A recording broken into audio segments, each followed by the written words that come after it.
Thanks.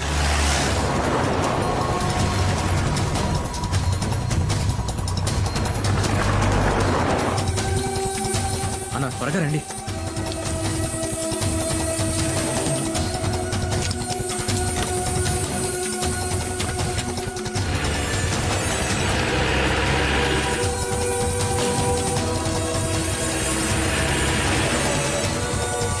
త్వరగా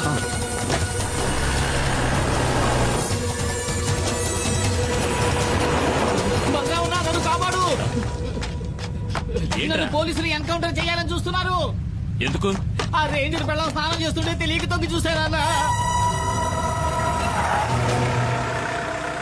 కమాన్, నువ్వు వెళ్ళి ఇక్కడి నుంచి. నేను వంతుని పేల్చేయబోతున్నాను.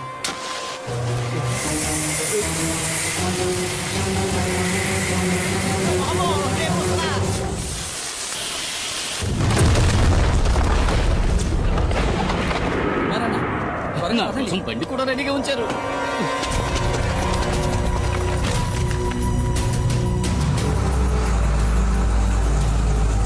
వాడు కుమారే కదా? అవును సార్, వాడు కూప్ రోడ్ దారి నుంచి తప్పించుకోవాలని చూస్తున్నాడు. మనం ఎస్టేట్ దారిలో వెళ్ళామంటే అడవి దాటేలోపు పట్టుకోవచ్చు. Don't waste the time, move fast. Sir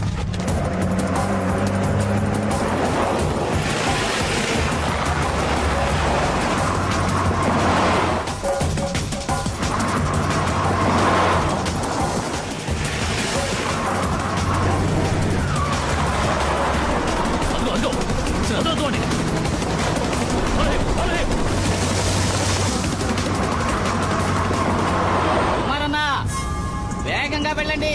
నేను చెప్పే వరకు బండి రాబోతు.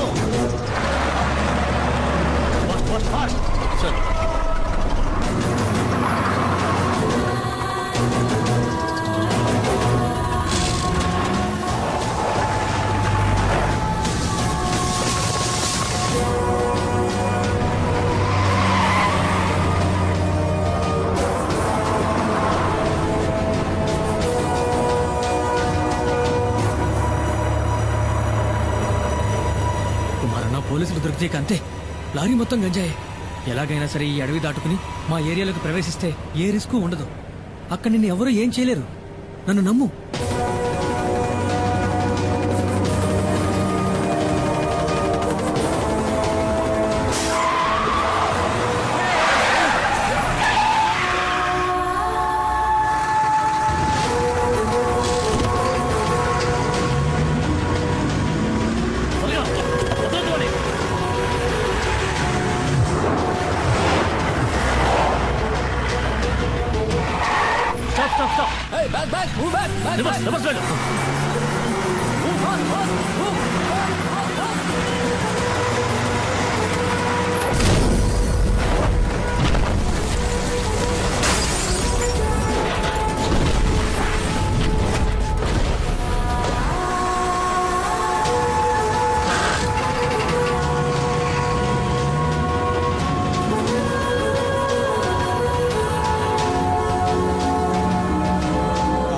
పులియూరు వదిలిపెట్టి వెళ్లిన కుమారు అతని కుటుంబము మంగళాపురం దగ్గర డాడీ గిరిజా సంరక్షణలో ఉన్నారు.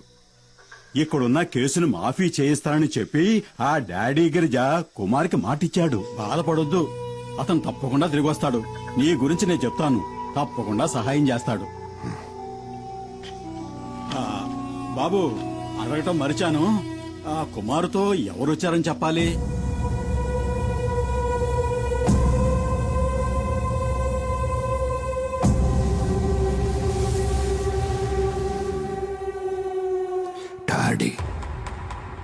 డాడీ గిరిజా.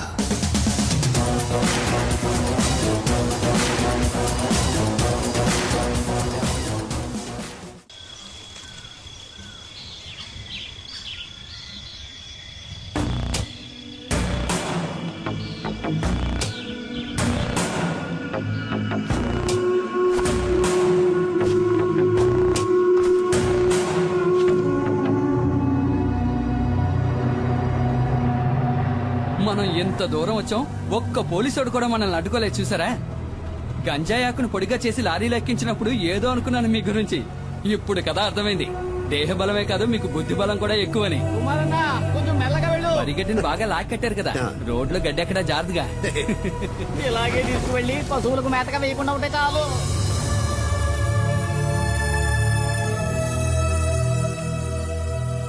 డబ్బు విషయం ఏమైంది? అది మేస్త్రి, డాడీ గిరిజా గురించి కాస్త అర్థమయ్యేటట్టు చెప్పవయ్యా.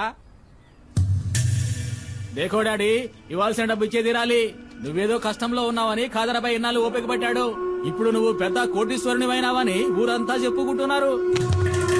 ఈ విషయం తెలిసిన ఖాదరాబాయ్ పాత బాకీ తీరు సమానంలో ఏం తప్పున్నది? బషీర్, వ్యాపారం నుంచి వీళ్ళు విడిపోయినప్పుడు ఈయన కాదరకు ఇవ్వాల్సిన డబ్బు ఎంత అనేది కాదరకు మాత్రమే తెలిసిన లెక్క. ఇంకెప్పుడు ఆ డబ్బు వసూలు కోసమని ఇక్కడికి రాకండి, సరేనా? ఇదే గనక మీ నిర్ణయం అయితే చాలా పెద్ద గొడవలు అయిపోతాయి. ఖాదర్ బాయ్ తో గనక పెట్టుకున్నారనుకోండి, నీకు తెలుసుగా ఎలాంటి వాడో. రంగంలోకి దిగినాక ఏం చేస్తాడో ఎవరికి తెలియదు.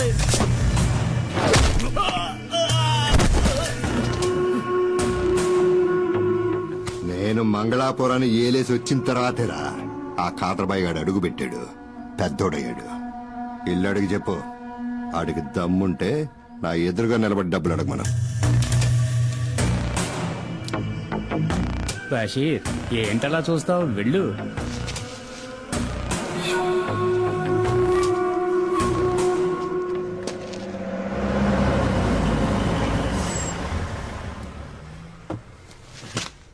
రాన్నా. డాడీ, ఈయనే కుమార్. సరకు లారీలో ఉంది. ఈయన వాళ్ళ ఊళ్ళో ఉండలేని పరిస్థితి, అందుకని నేనే కుటుంబంతో సహా ఇక్కడికి తీసుకొచ్చాను. ఆ, తప్పుగా అనుకోకన్నా, ఆయన స్వభావమే అంత. మేస్త్రి, కుమార్ అన్న ఫ్యామిలీతో మన అవుట్ హౌస్ లో ఉంటారు, సరేనా? భద్రా, ఇల్లు త్వరగా శుభ్రం చేయి. అన్నా, ఇదే మీరు ఉండబోయే కొత్త ఇల్లు. ఇదా? ఈ ఇల్లా? ఇది మాకు సరిపడదు. మాలాంటి వాళ్ళు ఉండడానికి ఏదైనా చిన్నిల్లు ఉంటే చూడు. అది సరే, ఇంకేదో అనుకున్నాను. 2 రోజులుంటే అంతా అలవాటు అయిపోతుందన్నా. తర్వాత దీన్ని వదిలిపెట్టి వెళ్లేరు. నువ్వు ఇంకా బతికే ఉన్నావా? చెయ్యివన్నా. నాకు వ్యతిరేకంగా కుట్ర పన్నారు. నీకు ఇదే సరైన శిక్ష. ఎందుకు? స్నానాలు చేస్తుంటే తొంగి చూసినందుకు, నాతో చెప్పకుండా నా బండెక్కినందుకు. నేను అర్జెంట్ గా ఒంటేకి వెళ్ళాలి. దానికి నన్నేం ఎక్కడ చేయమంటావు? పోసుకోవాలో చెప్పండి. ఇంట్లోకి వెళ్ళు. ఇంట్లోకా? అరే, ఇంట్లో టాయిలెట్ ఉందని చెప్తున్నా. నాకు ఆరు బయట వెళ్ళడమే అలవాటు. మనీ చూసావా, ఇంట్లోనే వానొస్తుంది. షవర్ అయి ఉంటుంది వదినా. ఏంటో ఇది. షవరా? వసే పల్లెటూరు బయట నీకు అలవాట్లేని పనులేం చేయకే. ఇదిగోరా, నాకు ఇంకొంచెం పోయి. ఇదిగో మనీ, ఇప్పటికే మీ అన్నయ్య తడబడుతున్నాడు, ఇక ఆపే. వాడు ఆపడు, నువ్వు మొయ్యి. వద్దులే. రమణి, నీకు విషయం తెలుసా? ఒకప్పుడు ఒక జ్యోతిష్కుడు నా చేయి చూసి చెప్పాడు, రే కుమారు, నీకు రాజభవనంలో ఉండే యోగం ఉందిరా. అది నిజమైందిగా. జైలుకెళ్లే యోగం ఉందో లేదో ఆ జ్యోతిష్యుని అడిగి చూడు. ఒక్కో రోజు ఇక్కడ జరిగే ఎన్ని సూతా ఉంటే మనశ్శాంతి లేకుండా పోతుంది. ఈయన ఆ రోజు సిద్ధగొట్టిన ఫారెస్ట్ రేంజర్ చావు బతుకుల్లో ఉన్నాడు. అవసరమైతే ఇంకా కొడతాను. ఎల్లి కొట్టు. రేంజర్ని చూస్తేనే నాకు ఒళ్ళు మండిపోతాయి. ఆళ్లే మా నాన్నని పులి చేత చంపించిన లుచ్చాగాళ్ళు. వాళ్ళు వదిలిపెట్టినా నన్ను ఉరిదీస్తారా ఏంటి? ఆడు సచ్చాడంటే అదే గతి. పోయిరా సుబ్రమణి, ఇంకా పోయి. తాగి తాగి సావుని. కరెక్ట్ గా చెప్పావు. అక్క చెప్పిన దాంట్లోనూ విషయం ఉంది. మీరు ఇలాంటివి తాగి చావకూడదు. మిగతా నేను రేయ్, ముట్టుకున్నావనుకో చెయ్యి నరికేస్తా. ఇదిగో సుబ్రమణి, నాకు గ్యాస్ వెలిగించడం చేత కాలేదు, బయట పోయేటివ్వు, అన్నం వండుతాను. ఉండదునా, గ్యాస్ పై నేను వెలిగిస్తాను. అయితే రా. ముట్టుకున్నావో? నాన్నా, ఒకసారి ట్రా నాన్నా. దేనికి తల్లి? ఒకసారి ట్రా.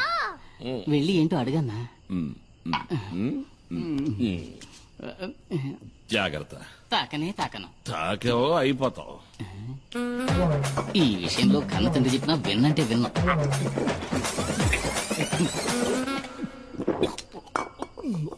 ఏంటి తల్లి? ఆ? ఇది చూసావా? రాదే, రాదయ్యా.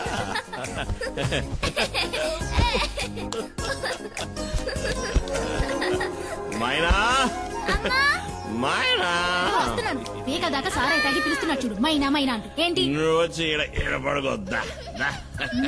దీనికి ఏం తక్కువ లేదు. నోరు మూసుకుని పడుకో. పడుకోమన్నానా?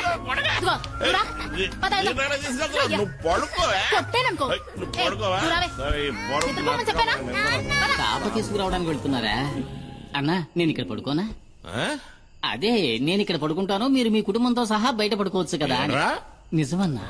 నాకు తెలిసిన ఎంతో మంది దంపతులు మెత్తమెత్తటి ఇలాంటి పరుపు మీద హాయిగా పడుకుని ఎంజాయ్ చేయడం చూసినప్పటికీ నేనింతవరకు ఇలా పడుకుని అదృష్టానికి నోచుకోలేదు. పోరా. ఇక్కడ ఉండడానికి లేదు మీ ఊరు పోరా. తమాషాగా అంటున్నావు. ఏదో తమాషాలు ఏంట్రా? రేయ్, మళ్ళీ నువ్వు నా కండ పడ్డావో చంపేస్తాను నిన్ను. అనయ్య అనయ్య ఆ? వాడిని ఇక్కడి నుంచి పంపించేస్తే మనం ఇక్కడ ఉన్న విషయం పోలీసులకు చెప్పేస్తాడు కదా. అయ్యో అదొకటి ఉంది కదా. రేయ్, రేయ్, ఆగు. అక్కడే ఆగు. ఈ రాత్రి కుదిరే అన్నా రేపు తెల్లారుజామున వెళ్ళిపోతాను. పోనీ ఎల్లుండి ఆవలెల్లుండి ఏయ్, మర్యాదగా చెప్తున్నా. నేను మర్యాదగానే నువ్వు వెళ్తా. వెళ్ళకూడదులే. ఉండమన్నాను కదా అని ఎదవేసారు వేసావనుకో అంతే సంగతి. గుత్తి గులాబ్ జామ్ అయిపో. లేదన్నా మన ఊరి పోలేరమ్మ మీద ఒట్టు. ఎవరు స్నానం చేస్తున్నా నేను తొంగి చూడను. నేను అసలు స్నానం చేయను. ఒకవేళ చూస్తే నీ తల పగిలిపోద్ది. అబ్బా. కుమారన్న, ఆ? ఒక చిన్న ప్రాబ్లం. ఏంటి లారీలో ఉన్న సరుకు ఎలాగైనా ఈ రోజు రాత్రికే ఫార్మసీకి చేర్చాలి. ఫార్మసీ అదెక్కడ ఉంది? ఇక్కడ నుంచి 3-4 గంటల ప్రయాణం ఉంటుంది. త్వరగా వచ్చి బండి తీయనా? అయ్యో నేను ఇప్పుడు బండి తీయలేను. అదేంటి? కొద్దిగా వేసుకున్నా. మందు కొట్టి నడిపితే నెమల వాహనానికి కోపం వస్తుంది. ఇంతకుముందు 2 సార్లు అట్లా జరిగింది కూడా. మనం రేపు ఉదయం. అయ్యో కుమారన్న అది మంచిది కాదు. రాత్రిలో లోడ్ దించేయాలి. పొగలైతే చాలా రిస్క్ అవుతుంది. ఇబ్బంది పెట్టకండి. సరే పర్వాలేదన్నా, లారీ తాళాలివ్వండి, నేను తీసుకెళ్తాను. అయ్యో. వద్దు. అన్నా, తెల్లారలోపు నీ లారీ ఇక్కడ ఉంటుంది. వేరే దారి లేదన్నా, ప్లీజ్ అన్నా. నా నెమల వాహనాన్ని ఇంతవరకు ఎవరికి ఇవ్వలేదు. ఇవి తాళాలు కావు, నా ప్రాణం. జాగ్రత్తగా నడుపుతాను. జాగ్రత్తగా థాంక్స్ అన్న. నడుపు. వస్తాను. అదే బాబా తమ్ముడు.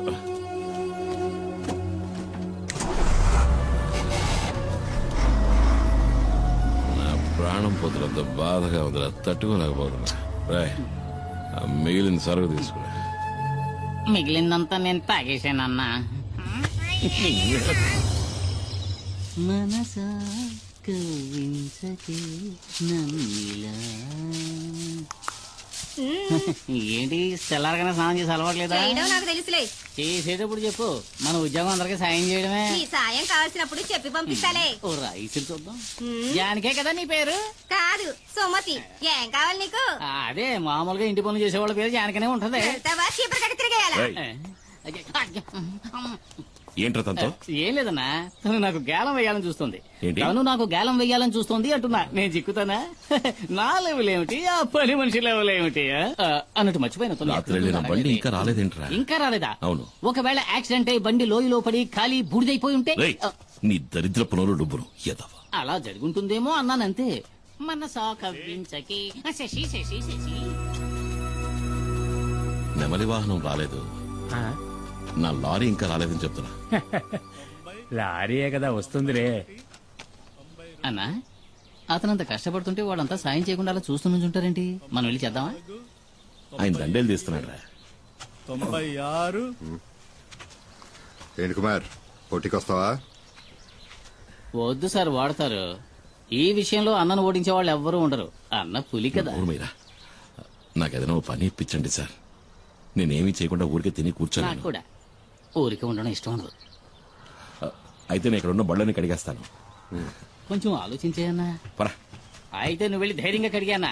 మురికి ఎక్కడుందో నేను చూపిస్తాను. గుద్దినట్టే వెళ్ళి 2 బకెట్లు నీళ్ళు తీసుకురా.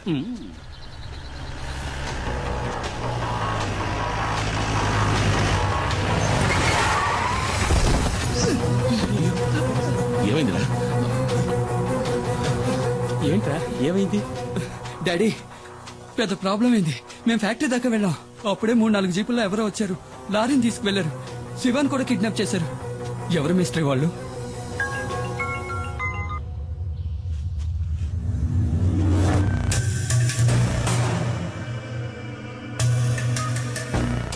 తీసుకెళ్ళింది కాదురా, డిమాండ్ 1,50,00,000. అడిగింది ఇచ్చేద్దాం. అబ్బాయి ప్రాణాలతో చెలగాటం వద్దు. మనకు అబ్బాయే కదా ముఖ్యం. వాళ్ళకి లారీలో గంజాయి ఉన్న విషయం తెలియదు. అది తెలియకముందే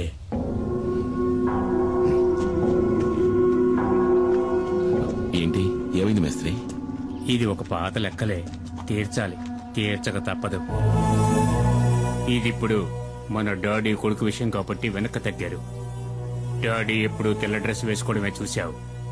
నల్ల డ్రెస్ వేసుకున్నారే అనుకో, ఎముడొచ్చినట్టే ప్రాణాలు తీయకుండా వదలడు. తీసుకెళ్ళని మొహాన్ని కొట్టు. నాకెప్పుడు పుచ్చుకోవడం తప్ప ఇవ్వడం తెలీదు. దీన్ని తిరిగి ఎలా తీసుకోవాలో నాకు తెలుసు.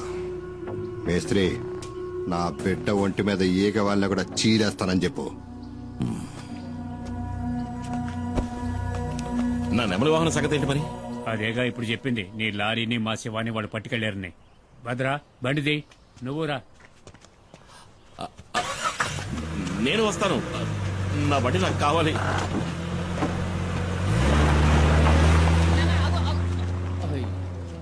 ఇక ఇక్కడున్న బళ్ళన్నీ నేనే కడగాలనుకుంటున్నాను.